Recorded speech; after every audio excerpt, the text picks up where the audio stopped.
il a servi en Algérie de 60 à 62 au sein d'un régiment d'artillerie. Et ensuite, eh bien, il s'est reconverti, si on peut parler de reconversion, dans la gendarmerie nationale.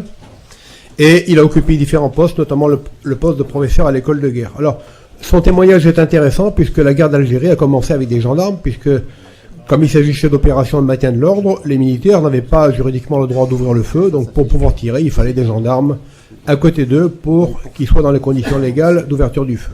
En général, vous avez la parole. Oui, merci. Donc, comme le disait Jean-Pierre Martin, j'étais sous-lieutenant d'artillerie du contingent en Algérie pendant 30 mois. Et je commencerai par 3 clichés vous présentant mes rapports avec la gendarmerie. Tout d'abord, on en a parlé tout à l'heure, ce gendarme qui nous suivait en opération et qui ne nous quittait pas d'une semelle, dont on se demandait un petit peu la raison de la présence. Deuxième cliché, alors là on va... La première photo. Deuxième cliché, bon vous excuserez la qualité des photos qui sont des reprises. Hein. Deuxième cliché, c'est les automitrailleuses de la gendarmerie mobile qu'on retrouvait en fin de ratissage, en bouclage, et qui étaient très intéressantes parce qu'à bord il y avait des norvégiennes qui étaient des containers isothermes dans lesquels il y avait des bonnes bières bien fraîches. Donc on était très content de les trouver là. Et enfin, dernier cliché.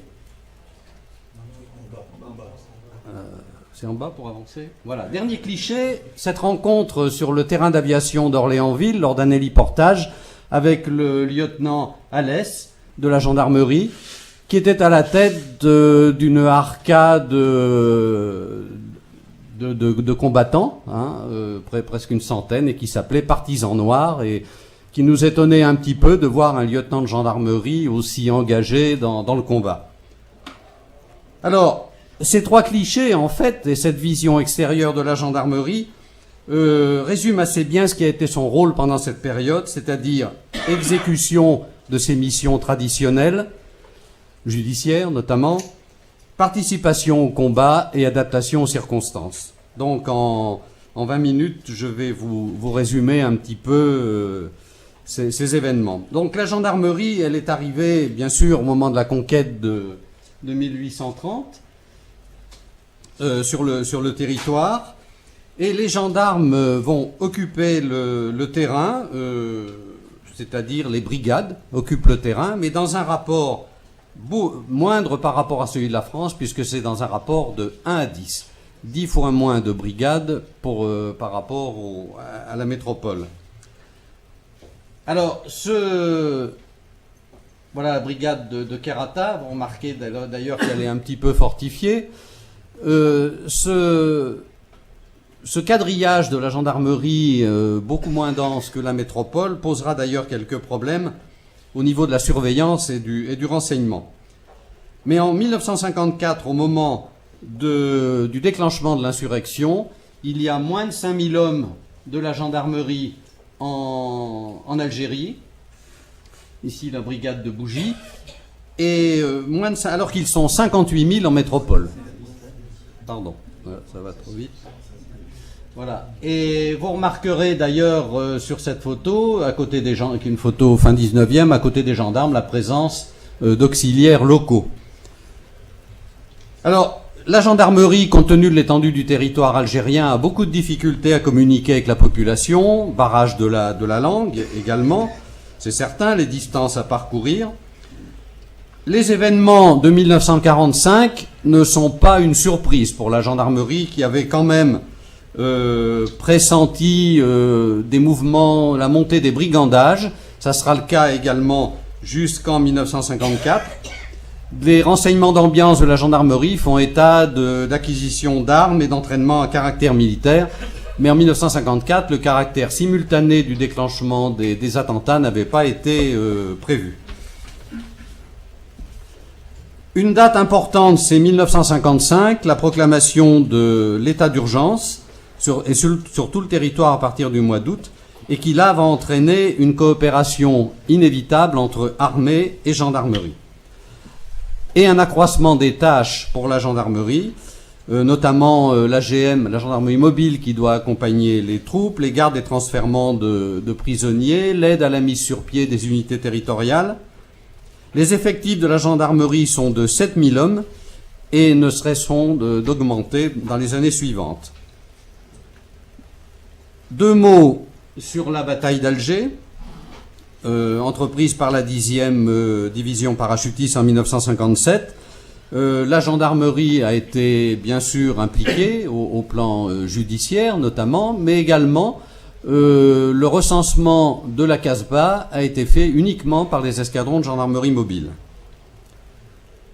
Mais là, on s'est trouvé confronté à cette montée en puissance de l'armée de terre notamment, dans un cadre juridique inadapté et assez flou. D'où mon deuxième chapitre, le problème de la gendarmerie et de la légalité. Donc la gendarmerie, par ses fonctions, elle doit faire respecter un cadre juridique et qui s'appliquait aux conditions de combat, ouverture du feu, interrogatoire, exploitation du renseignement.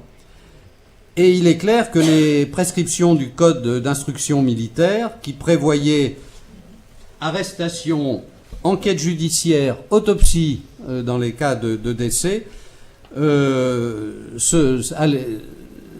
s'accommodaient mal des conditions des opérations. Alors la gendarmerie, elle est contrainte de s'adapter à la réalité des opérations et souvent d'ailleurs elle a un petit peu fermé les yeux sur la stricte application de la loi. Et d'ailleurs même cette position lui vaudra quelques démêlés avec la justice. Alors la gendarmerie, donc je vous disais, se trouve en position subordonnée par rapport au dispositif de maintien de l'ordre dirigé par l'armée de terre, on l'a vu. Et comme écrit le général Morin, d'autant plus que la troupe ne remet à la gendarmerie que très peu d'individus susceptibles de faire l'objet de poursuites judiciaires, car les suspects sont en fait abattus sur le champ en application de l'instruction ministérielle du 1er juillet 1955. Cette instruction disait que tout suspect tentant de s'enfuir devait être abattu, de même que tout suspect pris les armes à la main pouvait être abattu. Donc, cette application... Alors, on va aller un petit peu plus loin. Voilà. Cette application stricte de la légalité devient difficile. Sur le terrain, les escadrons de gendarmerie mobile sont employés dans les mêmes conditions que les unités de l'armée de terre, alors que, comme disait le général Morin, commandant la gendarmerie en Algérie à cette époque, la gendarmerie mobile devait être considérée comme le prolongement et la réserve de la départementale, et il aurait certes préféré qu'elle reste en appui de la gendarmerie départementale. Alors en matière de recherche du renseignement, bon, la recherche du renseignement est pour la gendarmerie l'une de ses missions principales. Donc là, elle a participé à cette mission, mais ambiguïté, à qui transmettre le renseignement? Devait-elle continuer à le transmettre à ses chefs ou devait-elle le transmettre aux officiers de renseignement de l'armée de terre? Donc il y a eu quelques problèmes. Et puis également les conditions de détachement des gendarmes dans les DOP, les DOP qui étaient les détachements opérationnels de protection, responsables de l'obtention combinée du renseignement sur le terrain. Et c'est certain que le commandement de la gendarmerie voyait mal les gendarmes intégrer ce genre d'unité, et ça a été fait puisqu'il y a eu près d'une trentaine de gendarmes détachés dans les DOP, mais ils étaient tenus reine courte, si je puis m'exprimer ainsi. À partir de mai 1958, la gendarmerie va se trouver mêlée à l'évolution politique et militaire. C'est le retour du général de Gaulle, salué par les gendarmes parce qu'il leur a amélioré la situation matérielle en matière de logement, d'équipement notamment. Et toujours le général Morin, il note dans un rapport sur l'état d'esprit que le personnel de gendarmerie reste assez étranger à la politique. Celui originaire d'Afrique du Nord manifeste plus d'inquiétude et de nervosité, et pour cause. Alors, les effectifs de la gendarmerie augmentent, notamment avec le recrutement de supplétifs et d'auxiliaires d'origine FSNA, et ces supplétifs auxiliaires passent de 900 au début de la guerre à 5500 en 1962. Alors l'implantation de la gendarmerie est quand même loin d'atteindre celle de la métropole, rien n'a bougé au niveau des brigades. Une brigade pour 20 000 habitants en Algérie, une pour 11 000 habitants en France.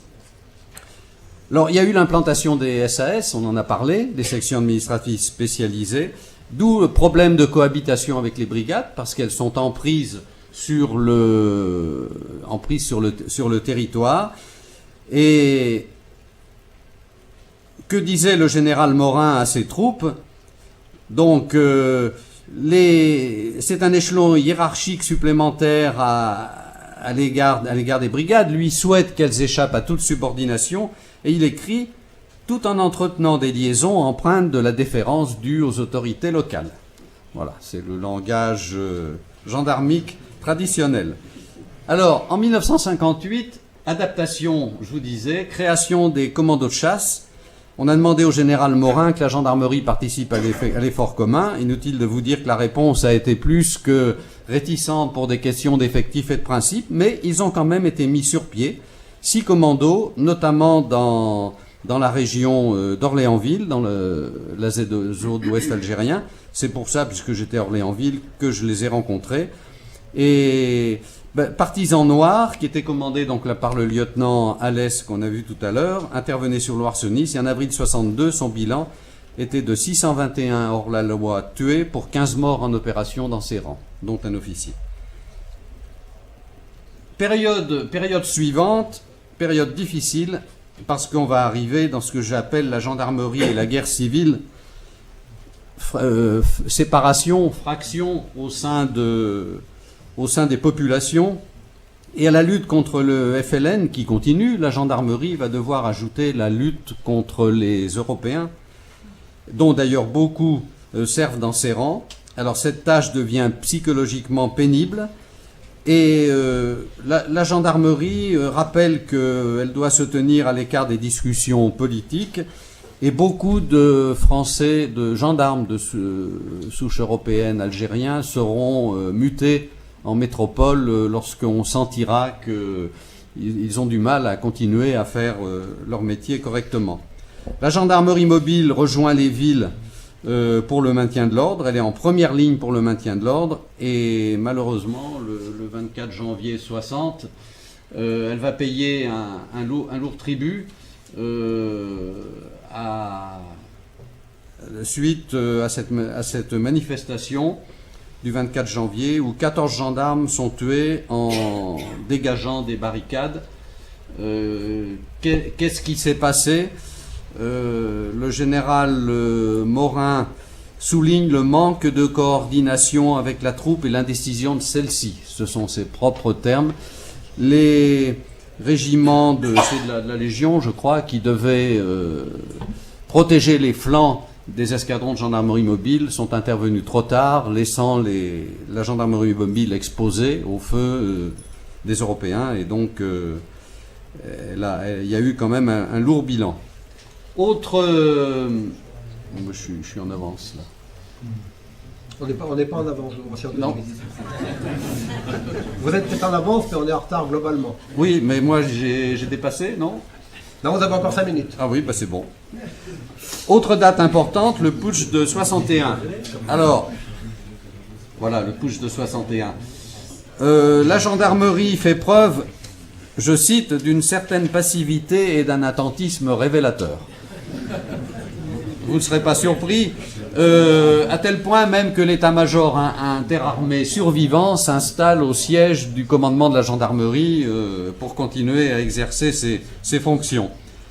Alors, les brigades, elles se sont contentées d'observer, elles ont rendu compte, elles ont surtout évité qu'il y ait des heurts entre communautés musulmanes et européennes. Et donc le 25 avril à 22h, les blindés de la gendarmerie, après le départ des parachutistes, investissent le centre d'Alger. Il y a eu des commissions d'enquête qui ont été mises en place, auxquelles la gendarmerie a apporté son concours. Alors, à partir de l'été 61, c'est surtout la lutte contre l'OAS qui va prendre le dessus, et les forces de l'ordre essaient de garder le contrôle de la population. Il y a de rares augmentations d'effectifs, mais plus du tout au profit de la GD, puisqu'il n'est plus question de s'occuper de quadrillage, et surtout au profit de la gendarmerie mobile. Alors, encore un événement dramatique dans la lutte contre l'OAS, puisque déjà la gendarmerie devient l'ennemi numéro 1 de l'OAS avec tout ce qui est force de l'ordre et administration. Les casernes sont visées. Et le 23 mars, la gendarmerie intervient à Bab el-Oued pour reprendre le contrôle du quartier. Et là, il y a un capitaine de l'escadron de Nice qui est tué, tandis que 16 gendarmes sont blessés. On va arriver vers la fin, mais le nombre des escadrons de gendarmerie mobile augmente, puisqu'ils sont sur 103 escadrons à l'effectif, il y en a 50 en Algérie, qui passent 6 mois consécutifs tous les ans en Algérie. Donc il y a une forte proportion. Les relations avec l'armée sont quand même un petit peu tendues, compte tenu de tout ce qui s'est passé du côté politique. Et après l'indépendance, le 3 juillet 1962, la gendarmerie commence à replier ses personnels en cherchant à les protéger. Et elle doit composer, comme j'ai dit, avec les nouveaux maîtres. Non, c'est pas celle d'après. Non. Bon, bah ça fait rien. J'ai une photo de la LN. Bon. Donc la gendarmerie doit chercher à protéger ses personnels.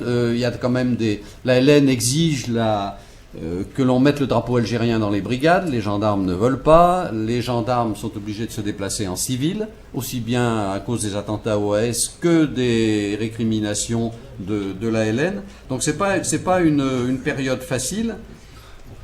En plus, s'ajoute la guerre civile entre ANP et ALN, ce qui fait quand même un bouillon de culture assez délicat. Alors, le repli des brigades va se faire progressivement jusqu'en février 63.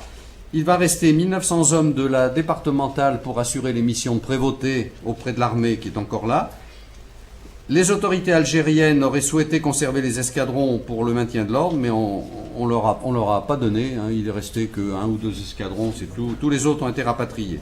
Et il était également prévu que la gendarmerie apporte une aide technique pour la création de la future gendarmerie algérienne. Mais les relations difficiles avec les autorités de fait, c'était qui, ALN ou ANP, on ne savait pas trop. L'absence de directives sur les cessions de casernement et de matériel.